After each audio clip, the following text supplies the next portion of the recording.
მდინარე ფოცხოვის მარცხენა სანაპიროს მაღალ კლდოვან მასივზე გაშენებული ახალციხის ციხე მე-11 საუკუნეებში აგებული ძეგლებიდან ერთ-ერთი პირველთაგანია. ისტორიკოსების აზრით ციხის მშენებლობა ამ ადგილზე ხელსაყრელ გეოგრაფიულ მდებარეობასთან ერთად მნიშვნელოვანი სტრატეგიულ პოლიტიკური დანიშნულებითაც არის ნაკადნახევი. თვითკლდოვანი მასივი ციხესაც და ქალაქსაც სამხრეთისა და დასავლეთის მხრიდან ბუნებრივად იცავდა.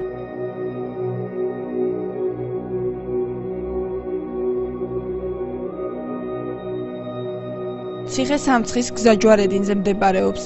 აქედან გზები აჭარა-შავშეთისაკენ, იმერეთისა და ქართლისაკენ მიემართება. ახალქალაქის გავლით კი ყარსსა და არტაანს უკავშირდებოდა.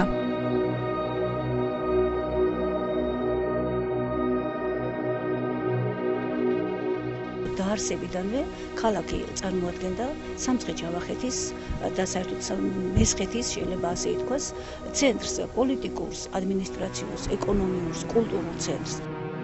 ახალციხის ციხის გარდა მიმდებარე ტერიტორიაზე კიდევ ორი ციხის ნაშთია შემორჩენილი.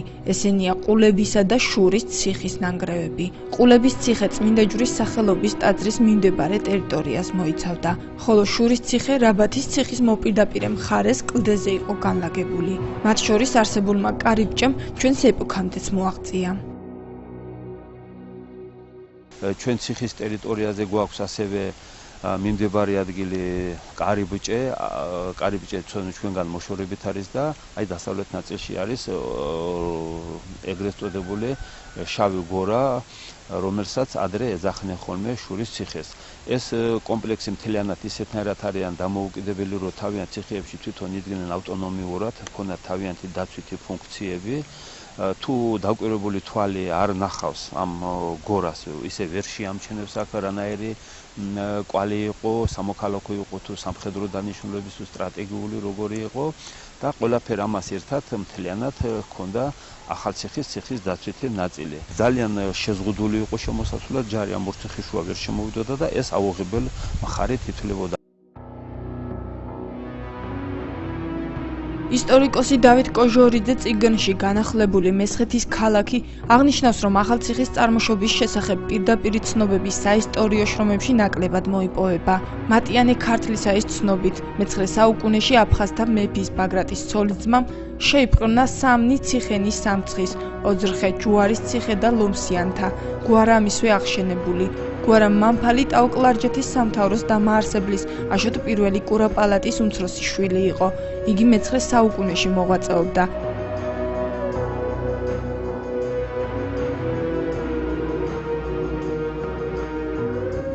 ქალაქი ახალციხე მე-9 საუკუნეში აღმოცენდა.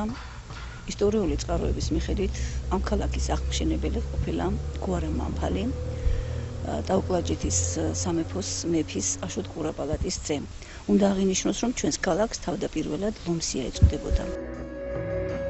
ქალაქის პირველი სახელწოდების შეცვლა მე-12 საუკუნის დასაწყისში უნდა მომხდარიყო.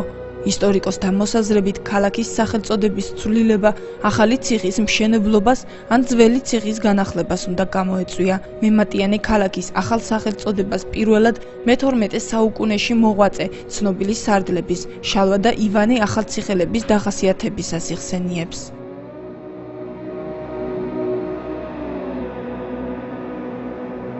ქალაქი ახალციხე სამი ნაწილისაგან შედგებოდა: ქალაქის, ციხე-სიმაგრისა და ციტადელისაგან. ციხე-სიმაგრეს შემოვლებული ჰქონდა სამი გალავანი, სამი კარიბჭითა და სათვალთვალო კოშკებით.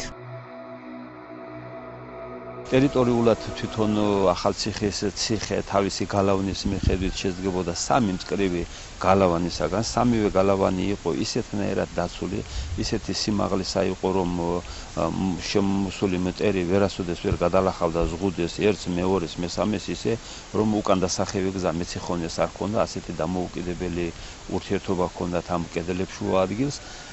შემორჩენილია ციხის ორი კედელი, მესამე კედელი სადაც ახლა ვიმყოფებით აქ არის ეს ადგილი, რომელიც 1930-იან წლებში დაინგრა და გაიზიდა აქედან ქვისახით. ციხე შემოგარენს მიწისქვეშა გვირაბებით უკავშირდებოდა. ერთი გვირაბი მდინარე ფოცხოვთან ჩადიოდა, მეორე კი ყულების ეკლესიაში. გვირაბის შესახებ ადგილობრივი მაცხოვრებლებიც საუბრობენ. გვირაბი ჩამოდის, მაღლა წყლის აუზევიროა ჩვენი ქალაქი რომ მარაგდება წყლით, იქიდან ჩამოდის დიდი გვირაბია, შეკასი გაიმართება. ასე ჩამოყვება ცენტრალურ ქუჩას, ჩადის მერე ჩადის მაქსიხეში ჩადის. მერე მაქსიხიდან ჩადის კიდე მდინარეზე იქა. ესე იგი რა იყო, იქ იყო ციხესიმაგრე იყო კიდე პატარა მაღლა და რო შეიკეწებოდნენ შემოსევების დროს წყალი ჭირდებოდა თუ პროდუქტები ჭირდებოდა, იმ საიძულო გვირაბიდან ჩამოდიოდნენ და ჩადიოდნენ იქ მაქსიხეში. არის კავშირი ხონდა ეგეც ჩვენ ბავშვები ვიყავით, თამაშობდით. მერე სამხედრო ნაწილები იყო, ერთ-ერთი მოძრაობის დროს მანერვები იყო და რაღაც და ტანკმა ჩაანგრია აქ ის გვირაბი. ბავშვები ჩავდიოდით ხოლმე სანთებლებით და საცხა მივდიოდით 100 მეტრო იქით, 200 მეტრო აქეთ და მერე უკვე ჩვენ აღარ ვიცოდით, სად იყო ამოვდიოდით. ისე რომ კაპიტალური ის არის გვირაბი, კაპიტალურში გაიმართება კაცი. გვირაბი ჩავსულ ვარ, ამოვსულ ვარ. მერე ჩაინგრა, სულა გავუქმდა. ხარო ეძებოდა ნახო ის ადგილი რა ვიცი, ანიშოვნი ან არა. მის მე რამდენი ასფალტი დაიგო, დაინგრა. ციხის ტერიტორიაზე 4 ეკლესია მდებარეობდა. ერთ-ერთი მათგანი თურქებმა მე-18 საუკუნეში მეჩეთად გადააკეთეს. ციხის ტერიტორიაზე აგრეთვე თურქთა მიერ ამავე საუკუნეში აგებული ძეგლები, მედრესე და მინარეთი მდებარეობს. აქვეა ძველი აბანოს შენობაც.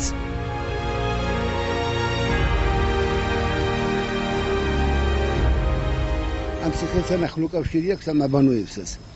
და ლაპარაკობენ რომ ესე იგი ცაცარს აუშენებია ფაშებისთვის ეს აბანო, წყალი ჩამოდიოდა მეზობელი სოფელია, მაღლა სომხური წირა, მინის ფიქალებით. ახლა ჩვენ ბავშვები რომ თამაშობდით ხშირად რამე, ხვდებოდით იმას და ჩამოსული იყო მანდ და აბანოები იყო, ფაშის აბანო. ციხის ტერიტორიაზე მდებარეობდა მეჩეთთან ერთად მედრესე და მინარეთი, რომელიც სწორედ იმავე პერიოდში მე-18 საუკუნის შუახნებში ჩამოყალიბდა და მედრესეში მოთავსებული იყო მაჰმადიანთა სალოცავი.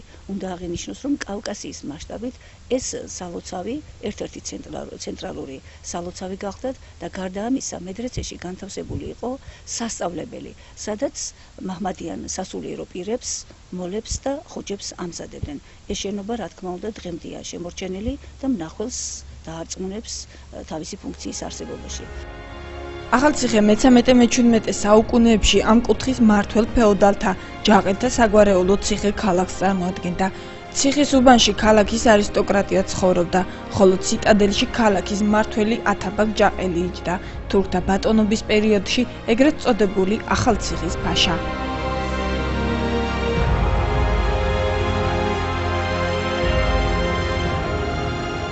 1266-1324 წლებში მონღოლთა წინააღმდეგ თავგანწირული ბრძოლის მიუხედავად სამცხე უშუალოდ მონღოლთა ყაენის მფლობელობაში შევიდა და საუფლისწულო ქვეყანად იქცა. ჯერ მათმა ბატონობამ გააპარტახა ქვეყანა. 1283 წელს კი ძლიერმა მიწისძვრამ დააზიანა აქ არსებული ისტორიული ძეგლები. აღსანიშნავია ისიც, რომ მონღოლთა სარდალმა თემურლენგმა საქართველოში თავისი ლაშქრობების დროს 5 ჯერ მოაოხრა ახალციხის მხარე. მე-16 საუკუნის მეორე ნახევარში სამხრეთ საქართველო თურქეთმა დაიპყრო და ახალციხის იგივე ჩილდრის საფაშო ჩამოაყალიბა.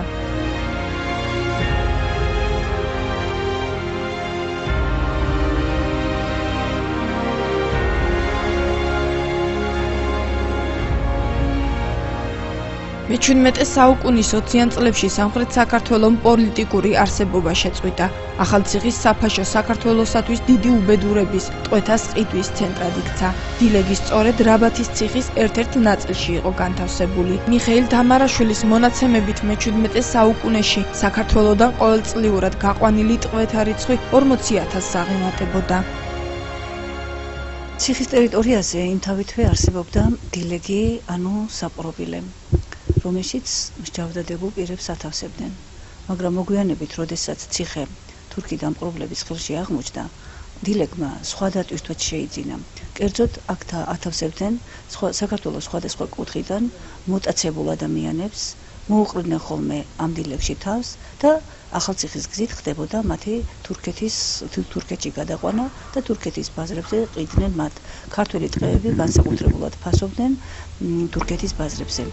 ახალციხის მხარის ისტორიაში შემდგომ მნიშვნელოვან მოვლენას 1828-29 წლების რუსეთ-თურქეთის ომი წარმოადგენდა. რუსთა და ქართველთა გაერთიანებულმა ლაშქარმა გენერალ პასკევიჩის სარდლობით 1828 წლის 15 აგვისტოს ქალაქს თურქების 200 წლიანი ბატონობის უღელი მოაშორა. ახალციხის კარიბჭის გასაღები თურქთა მეთაურმა რუსებს გადასცა. უნდა აღინიშნოს, რომ როდესაც რუსები შემოვიდნენ და გაათავისუფლეს ქალაქი და თურქმა მმართველებმა მათ გადასცეს ციხის გასაღები, აი ამ დროისათვის რა თქმა უნდა ქართველი მოსახლეობა დიდი სიხარულით და აღფრთოვანებით შეხვდა რუსის ჯარს, ეს იმიტომ რომ მათ იცოდნენ რომ ქალაქის გათავისუფლება ნიშნავდა დედა საქართველოსთან სამშობლოსთან დაბრუნება. გათავისუფლდა რა ქალაქი ახალციხე თურქთა ბატონობისაგან 1828 წელს. აღნიშნულ ტერიტორია აითვისა რუსულმა ჯარმა და 1970-იან წლებამდე ისინი აქ იმყოფებოდნენ. მოსახლეობაში გავრცელებულია ერთი ამბავი, როდესაც ქალაქ ახალციხის ასაღებად ბრძოლა გაიმართა, მასში მონაწილეობას რუსეთის არტილერიაში მებრძოლი ქართველი გენერალი გრიგოლ ორბელიანი იღებდა. პოეტს დაუქადნია, რომ მეჩეთის თავზე დამაგრებულ ნამგალა მთვარეს ჩამოაგდებდა.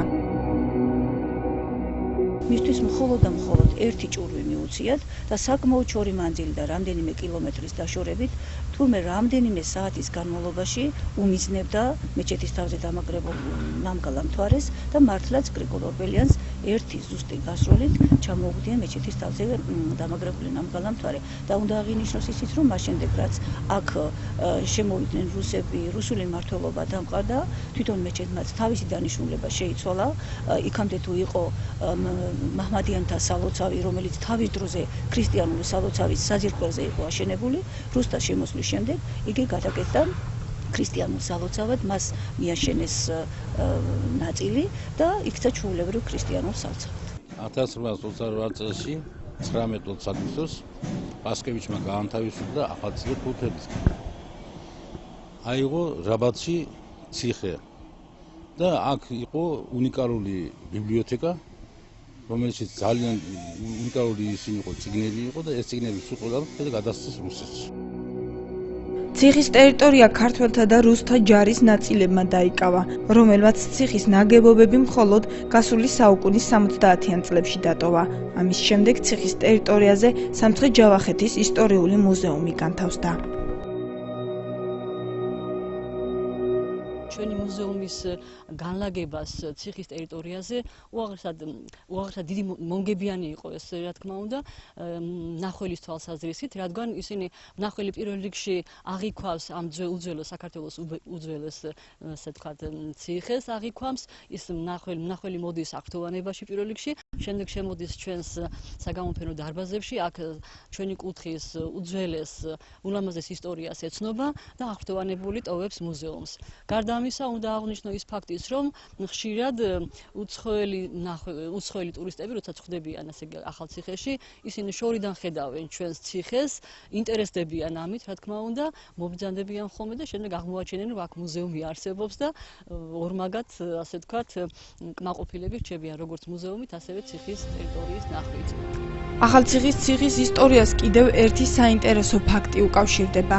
საქართველოში რუსული მმართველობის დამყარების შემდეგ ქართველებმა ეროვნულ განმათავისუფლებელი მოძრაობა დაიწყეს, რომელსაც სათავეში ქართველი მეფეები ჩაუდგნენ. ერთ-ერთი მათგანი იმერეთის მეფე სოლომონ მეორე იყო. რუსეთისაგან დევნილ სოლომონს თავი დროებით ახალციხის ციხისათვის შეუფარებია.